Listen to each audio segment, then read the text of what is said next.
ngayon, mula Paliparan hanggang Area C. Inikot natin yung buong Area C. So palabas na tayo ng Area C.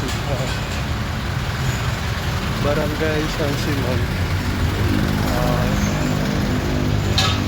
So next destination naman natin, pupunta tayo ng Kadiwa Park. Nakasundo na ba yan? Magkaibigan yan eh. Sa Kobe dyan. Doon naman yung next destination. Try natin kung makaabot tayo ng na Highway Dasma. So hanggang doon lang muna tayo, Highway Dasma, tapos pabalik ng Paliparan. So last time na nagkaroon ako, na-enjoy ako. So almost 2 weeks mahigit, tapos inaabot na ng higher. So sa higher, medyo may konting pain pa ako, hindi pa ako fully recovered.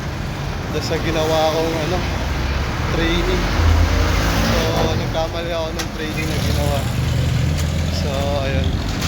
So buti naman natapos natin yung sa higher. Yung 10 kilometers. Buti nga 10 kilometers lang sa higher eh. Siguro kung next 15 yun, hindi ko matatapos yun. Pero after nun, ang tagal pa rin. Gumaling na injury ko. Yung sa tuhod.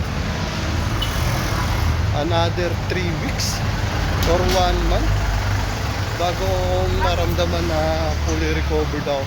So as in, wala kahit anong single run. Lakad lang talaga, tapos yung lakad ko ika-ika pa. Kaya sa mga nagpa-practice ako po dyan, mali yung thinking na dapat mabilis ka agad o kailangan bilisan ka. Dapat talaga pinapakiramdaman natin yung sarili natin kung kailan tayo hihinto o kung hindi na ba talaga kaya. Kasi sa akin dati, gola ng go kahit may pain na eh. Kaya ayun, injury kinalabasan natin. So ingat sa mga nagtitraining dyan, sa mga nagra-running. Yan.